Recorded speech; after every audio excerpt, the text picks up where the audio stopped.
금요일 밤 9시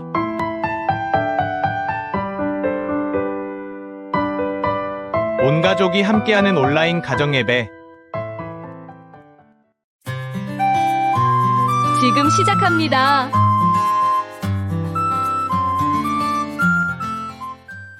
하나님의 은혜와 평강을 빕니다. 사랑하는 성도님 여러분, 반갑습니다.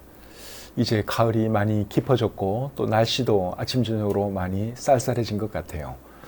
이럴 때 감기 걸리기 쉬운데 감기 걸리지 않도록 조심하셔야 될 것 같습니다. 저도 감기가 지금 걸린 것 같아요. 그래서 좀 상태가 조금 좋지 않은데 목소리가 다른 날과 다를 수 있으니까 여러분들이 양해하고 들어주시면 고맙겠습니다. 이 시간 찬송 한 곡 부르겠습니다.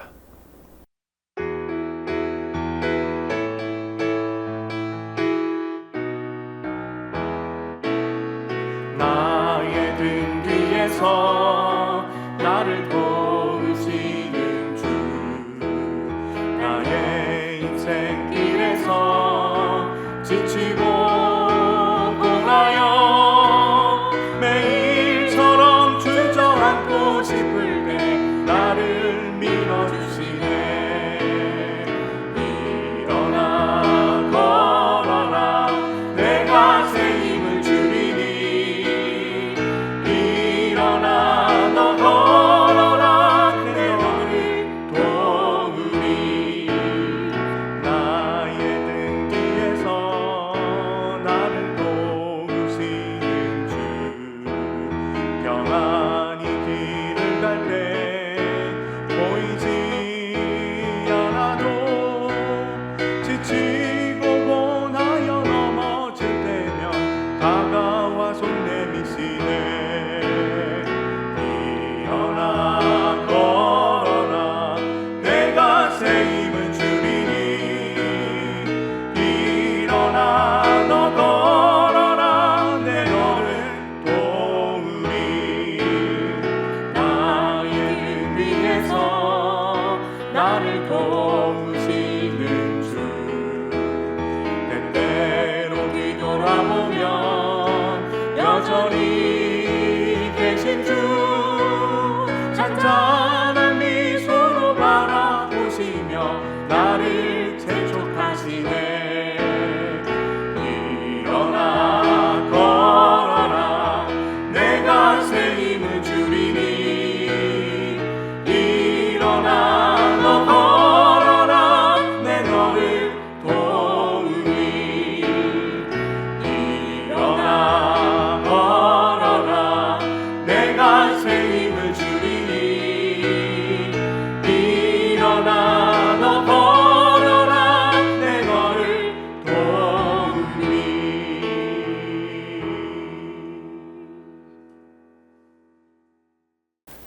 기도하겠습니다. 하나님 아버지, 저희들을 구원해 주시고 하나님의 자녀 삼아 주셔서 감사합니다. 오늘도 주님의 은혜로 하루 생활 잘 마치게 해주시고 또 이 시간 온라인 가정 예배로 하나님께 나아갈 수 있도록 해주셔서 얼마나 감사한지요. 우리가 드리는 예배를 하나님 기쁘게 받아 주시옵소서. 영과 진리로 예배하는 우리 성도님들을 하나님께서 붙들어 주시고 또 은혜 가운데 인도해 주시옵소서. 마칠 때까지 함께 해주시기를 원하오며 예수님의 이름으로 기도드립니다. 아멘. 찬송 한 곡 더 부르겠습니다.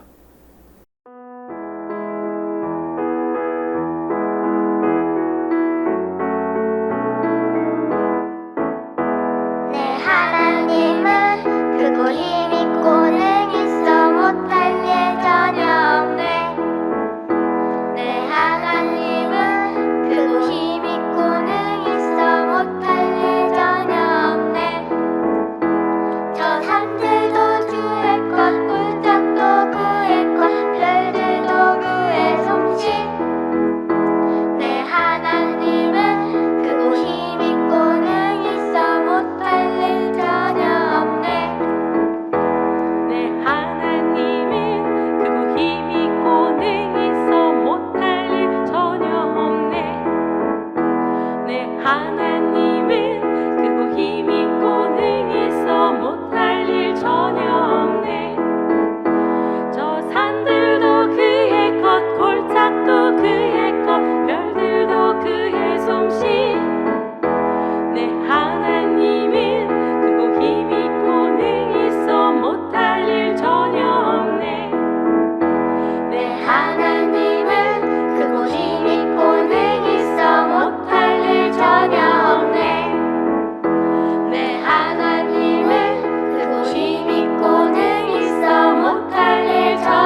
오늘 함께 나눌 하나님 말씀은 시편 34편 1절부터 8절까지입니다. 시편 34편 1절부터 8절까지의 말씀 제가 읽어드릴 때 여러분들 눈으로 잘 따라 읽으시기를 바랍니다. 내가 여호와를 항상 송축하며 내 입술로 항상 주를 찬양하리이다. 내 영혼이 여호와를 자랑하리니 공고한 자들이 이를 듣고 기뻐하리로다. 나와 함께 여호와를 광대하시다 하며 함께 그의 이름을 높이세. 내가 여호와께 간구하매 내게 응답하시고 내 모든 두려움에서 나를 건지셨도다. 그들이 주를 앙망하고 광채를 내었으니 그들의 얼굴은 부끄럽지 아니하리로다. 이 공고한 자가 부르짖음에 여호와께서 들으시고 그의 모든 환난에서 구원하셨도다. 여호와의 천사가 주를 경외하는 자를 둘러 진치고 그들을 건지시는도다. 너희는 여호와의 선하심을 맛보아 알지어다. 그에게 피하는 자는 복이 있도다. 아멘. 오늘은 시편 34편 1절부터 8절까지의 말씀을 본문으로 해서 하나님의 선하심을 맛보아 알지어다, 이런 제목으로 함께 은혜 나누기를 원합니다. 시편 34편은 다윗이 기록한 글입니다.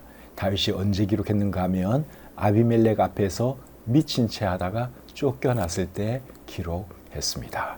시편 34편을 소개하는 글에 그렇게 기록되어 있죠. 다윗이 아비멜렉 앞에서 미친 채 하다가 쫓겨나서 지은 시. 다윗이 왜 미친 척을 했는가 하면 살기 위해서 그렇게 했습니다. 그 방법 아니고서는 살 길이 없었기 때문에 다윗이 미친 척을 하면서 결국 살아났는데, 그 말씀이 사무엘상 21장에 기록되어 있습니다. 21장 10절 11절 말씀 제가 한번 읽어드리겠습니다. 그날에 다윗이 사울을 두려워하여 일어나 도망하여 가드 왕 아기스에게로 가니 아기스의 신하들이 아기스에게 말하되 이는 그 땅의 왕 다윗이 아니니까. 무리가 춤추며 이 사람의 일을 노래하여 이르되 사울이 죽인 자는 천천히요 다윗은 만만이로다 하지 아니하였나이까 한지라. 다윗이 사울 왕을 두려워해서 가드라고 하는 곳으로 도망을 갔죠. 가드는 블레셋의 마을 이름입니다. 그런데 그곳 사람들이 다윗을 알아봤어요. 블레셋 장수 골리앗을 죽인 사람인 것을 그들이 알아보았습니다. 그래서 다윗이 결국 어떻게 하는가 하면 살기 위해서 미친 척을 하지요. 12절 13절 더 읽어보겠습니다. 다윗이 이 말을 그의 마음에 두고 가드왕 아기스를 심히 두려워하여 그들을 앞에서 그의 행동을 변하여 미친 채 하고 대문짝에 그적거리며 침을 수염에 흘리매. 사람들이 자기를 다 알아보니까 까닭 잘못하다가는 죽게 생겼어요. 그래서 다윗이 살아남기 위해서 이제 미친 척을 했습니다. 침을 질질 흘리고 마치 미친 사람인 것처럼 행동을 했어요. 그렇게 했더니 가드왕 아기스가 우리나라에 미친 사람이 부족해서 저자를 나에게로 데려왔느냐, 그러면서 당장 내쫓아라, 그렇게 명령을 하지요. 그렇게 해서 다윗이 결국 죽지 않고 살아났습니다. 사무엘상 21장에서는 블레셋 왕의 이름이 뭡니까? 가드 왕 아기스라고 되어 있죠. 아기스라고 되어 있습니다. 그런데 시편 34편을 소개하는 글에는 다윗이 아비멜렉 앞에서 미친 채 했다, 그렇게 기록이 되어 있죠. 그러니까 블레셋 왕의 이름이 아비멜렉이라는 것입니다. 이름이 이렇게 다른 이유가 뭘까요? 다른 이유가 뭔가 하면 아기스는 실제적인 이름이고 아비멜렉은 블레셋 왕의 공식 이름입니다. 애굽의 왕을 우리가 뭐라 그러죠? 바로라 그러죠? 바로도 공식 이름이에요. 공식 호칭이에요. 그리고 로마 황제는 가이사라 그러는데 그것도 역시 개인 이름이 아니라 로마 황제의 공식 호칭입니다. 자, 이제 오늘 본문의 내용을 살펴보도록 하겠습니다. 1절입니다. 내가 여호와를 항상 송축하며 내 입술로 항상 주를 찬양하리이다. 다윗이 죽을 위기에 처했다가 죽지 않고 살아났으니 얼마나 감사하고 기뻤겠습니까? 그래서 다윗이 하나님을 송축하고 하나님을 찬양하겠다고 고백을 했지요.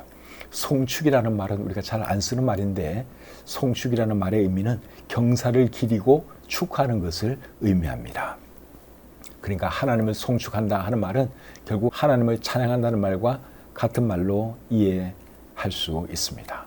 다윗은 죽을 위기에 처했다가 죽지 않고 살아난 것에 대해서 하나님을 송축하고 하나님을 찬양하겠다고 했습니다. 근데 여러분, 우리도 가만히 생각해 보면 하나님을 송축하고 하나님을 찬양할 이유가 너무너무 많지요. 그 중에 가장 큰 것이 뭡니까? 하나님께서 우리를 구원해 주신 그 구원의 은혜 생각하면 얼마나 감사합니까? 그래서 우리도 하나님을 송축해야 하는 것이고 하나님을 찬양해야 하는 것이죠. 늘 그렇게 하시는 저와 여러분들이 되었으면 좋겠습니다. 2절 보겠습니다. 내 영혼이 여호와를 자랑하리니 공고한 자들이 이를 듣고 기뻐하리로다. 이번에는 다윗이 하나님을 자랑할 것이라고 말씀을 하고 있죠. 하나님을 자랑하면 공고한 자들이 이를 듣고 기뻐할 것이다. 그런 말을 하고 있습니다. 하나님을 자랑한다 하는 말의 의미는 하나님에 대해서 좋은 말을 한다. 하나님에 대해서 간증을 한다. 그런 뜻이죠. 그리고 여기 나오는 공고한 자들은 비천한 자들, 고통당하는 자들을 의미합니다. 공고한 자들이 다윗이 위기에 처했다가 살아난 그 간증을 들으면 그들에게 얼마나 큰 힘과 위로가 되겠습니까? 그래서 다윗이 이렇게 말을 한 것이요.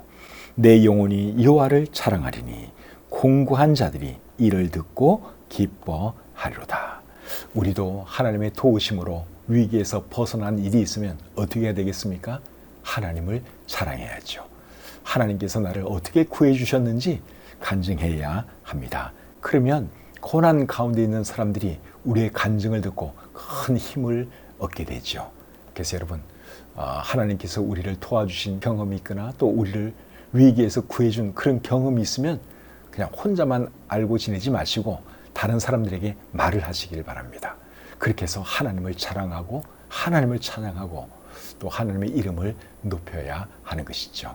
그렇게 하시는 저와 여러분들이 될 수 있기를 바랍니다. 3절 말씀 계속 보겠습니다. 나와 함께 여호와를 광대하시다 하며 함께 그의 이름을 높이세. 이번에는 다윗이 크고 위대하신 하나님을 함께 찬양하자고 제안을 하고 있습니다. 하나님이 얼마나 크고 위대한 분인가를 아는 사람이라면 누구라도 이렇게 할 수밖에 없죠. 저와 여러분도 하나님이 얼마나 위대하시고 광대한 분인지 알고 있죠? 그렇다면 우리도 다윗처럼 다른 사람들에게 함께 하나님을 찬양하자고 제안해야 합니다. 그렇게 하는 것이 결국 뭡니까? 그게 전도죠. 전도는 다른 게 아니에요. 우리 함께 하나님을 예배하면서 살아갑시다. 하나님을 찬양하면서 살아갑시다.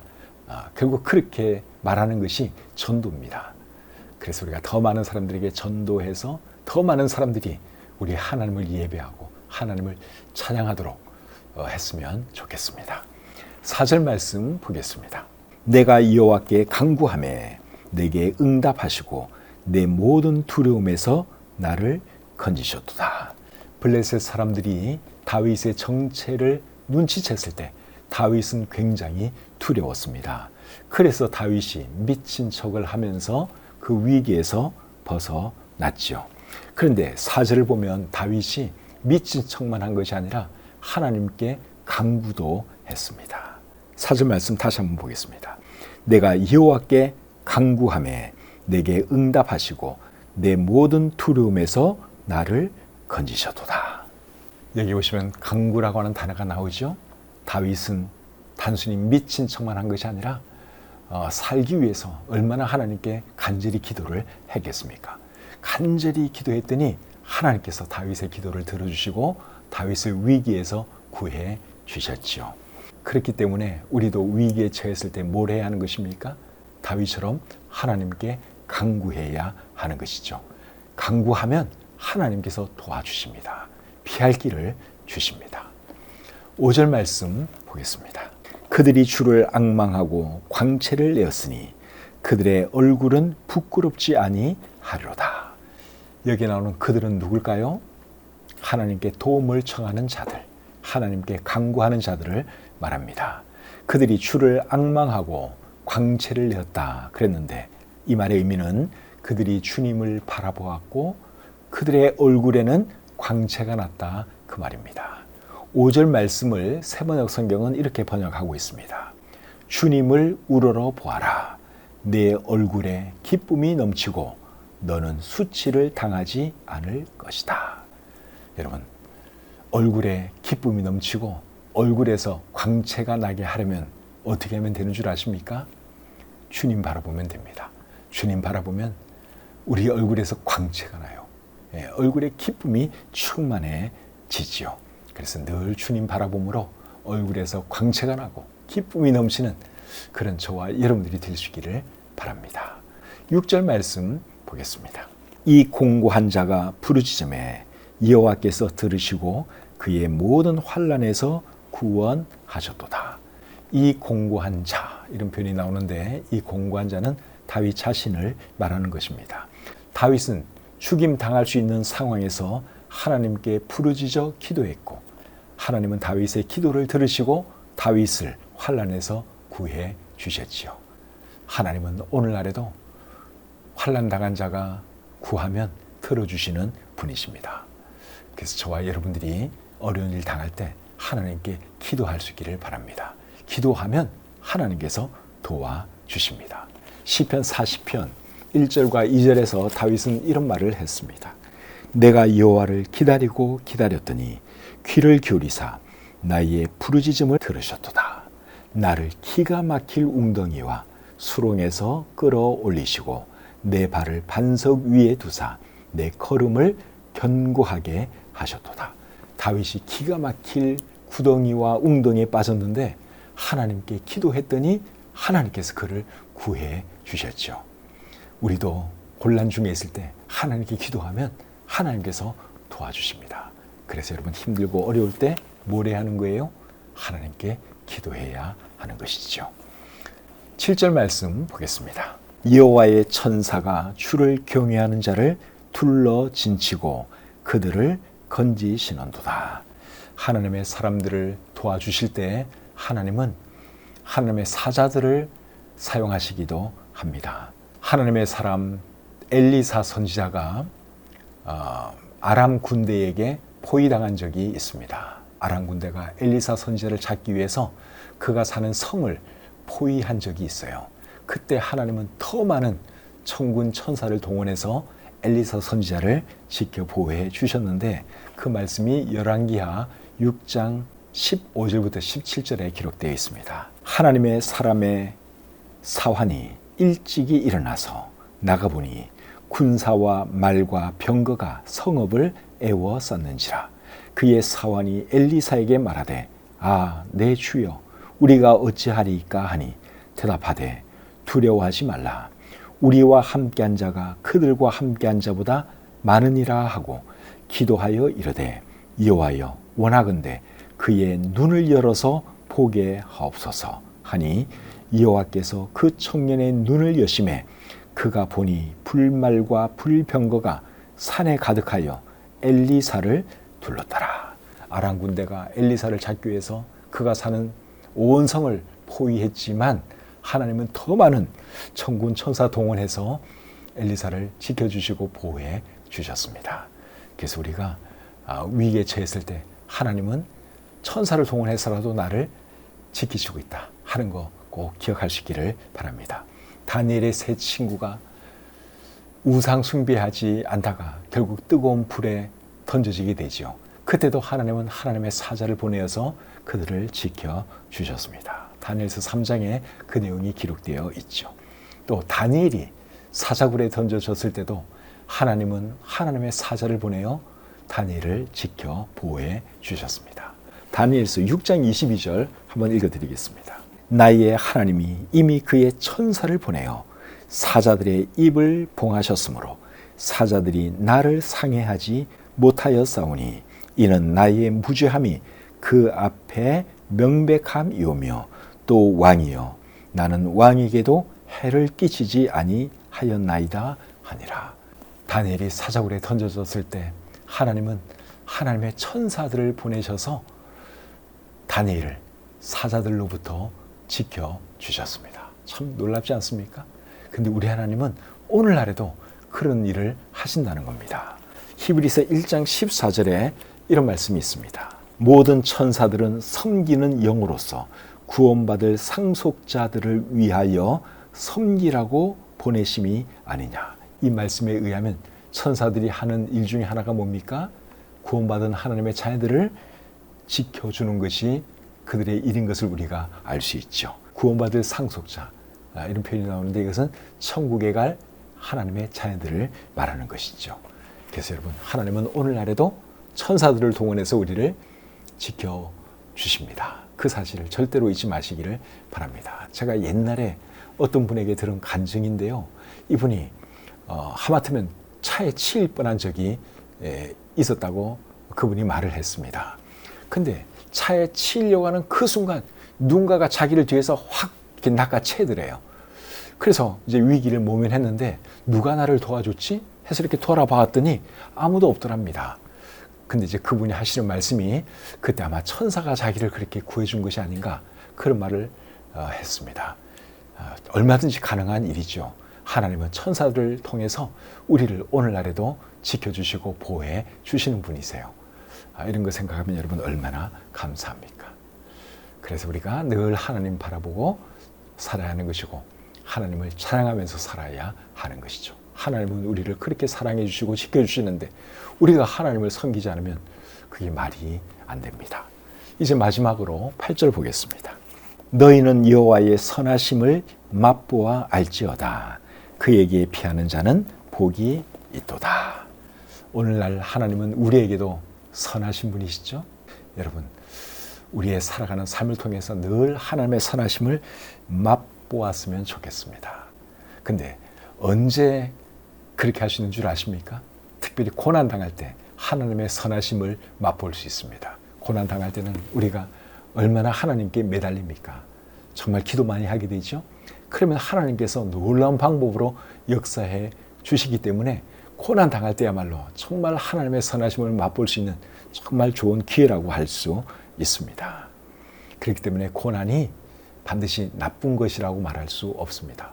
저도 지금 생각하면 제가 고난 당할 때 하나님께서 참 놀랍게 역사해 주시고 하나님이 얼마나 좋은 분인가 많은 것을 제가 느꼈습니다. 그래서 시편 119편 71절에 이제 이런 말씀이 있는 것이죠. 고난 당한 것이 내게 유익이라.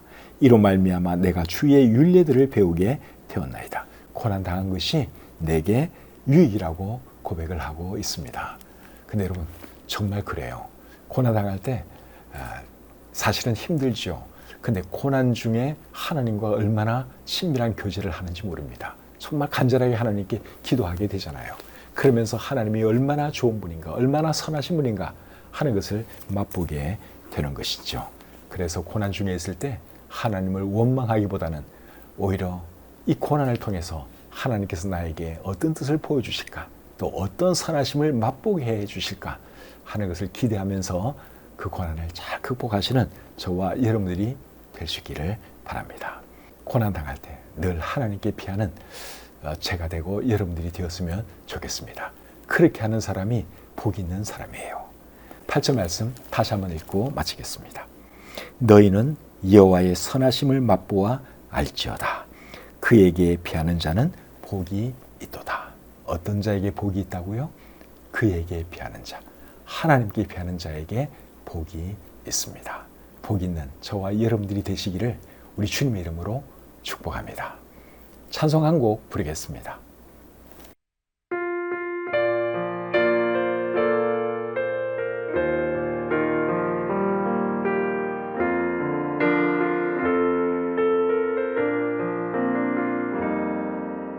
왜 나만 겪는 고난이냐고 불평하지 마세요. 고난의 뒤편에 있는 주님이 주실 축복 미리 보면서 감사하세요. 너무 견디기 힘든 지금 이 순간에도 주님 일하고 계시잖아요. 남들은 지쳐 앉아 있을지라도 당신만은 일어서세요. 힘을 내세요. 힘을 내세요. 주님이 손잡고 계시잖아요. 주님이 나와 함께함을 믿는다면 어떤 역경도 이길 수 있잖아요. 왜 이런 슬픔 찾아왔는지 원망하지 마세요.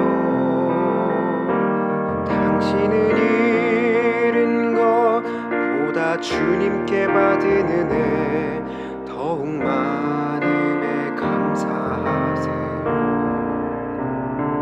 너무 견디기 힘든 지금 이 순간에도 주님이 일하고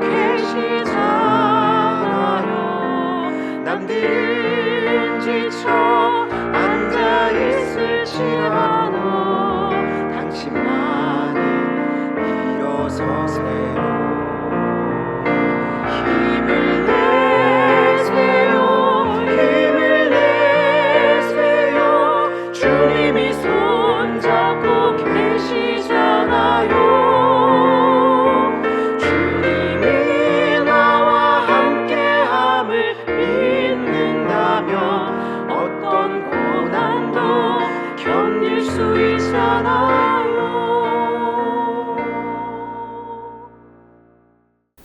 기도하겠습니다.